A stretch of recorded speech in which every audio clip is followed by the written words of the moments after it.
taking a look at today's Health Watch, living at mile-high altitude means enjoying the outdoors as we know. It also exposes Coloradans to more ultraviolet radiation than at sea level. Like we've been talking about all week, that increases the risk of skin damage and cancer. With our state ranking among the highest percent per capita of skincare rates, Dr. Lindsey Fish is joining us from Denver Health today to emphasize that consistent prevention is the key to reducing risk. So, okay, how does the high elevation impact our skin?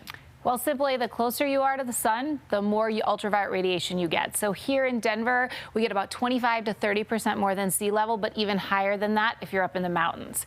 And we need to recognize that the UV rays will bounce off of lots of surfaces like snow, water, sand, and concrete. So really important to recognize when you're in that. As you mentioned, we're in the top 10 states for skin cancer, especially melanoma, which unfortunately is the deadliest skin cancer out there.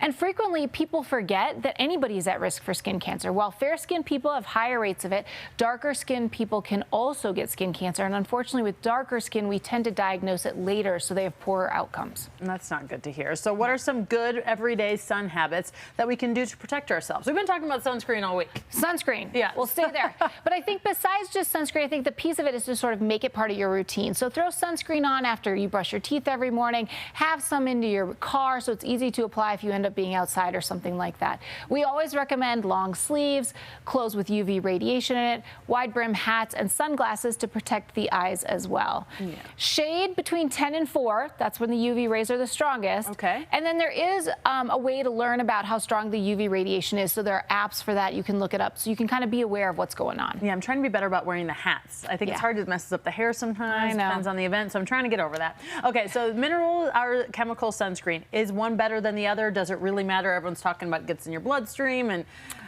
all the craze about that right now. So the simple answer is wear it. So mineral sunscreen, generally and most often made with zinc oxide, that's the white sunscreen. That just sits on the skin, reflects the UV rays away from the body. That tends to be better for children. It also tends to be better for people with sensitive skin. Okay. The chemical sunscreen works by converting the UV rays to heat.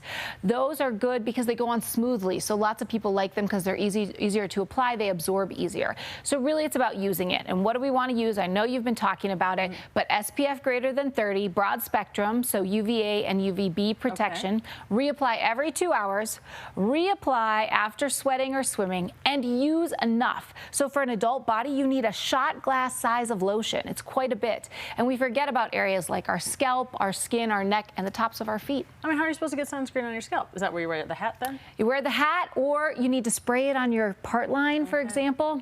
You know, think about the back of your neck. We miss that a lot on kids, too. Oh, yes. I mean, I always feel bad when I find the one little spot I missed after slathering up the kids. Okay, so how critical are routine skin exams? We go in for all kinds of stuff, but I think some people can forget the dermatologist. Absolutely. So super important. Melanoma, which is the most deadly, is 99% completely survivable if found early. That's why finding it early matters. We recommend monthly checks for you on your own at home. Okay. What you want to look for is something changing in the skin using the A, B, C, D, and E method. So A, asymmetry.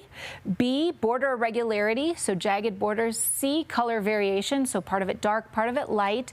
D, diameter, so if it's bigger than a pencil eraser. And E, evolution. So if you have a freckle or a mole that changes, you want to get that checked out. Yes, see your doctor or dermatologist every year, especially if you're fair-skinned, lots of freckles or moles, lots of sunburns or tanning, or if you have a family history of skin cancer. Yes, we all know as teenagers we did terrible things to our skin. Now we know the sunbeds are terrible for us, so we try to avoid those. Okay, Dr. Fish, thank you so much for your time today, and we'll have a new topic to discuss with you next week. Yes.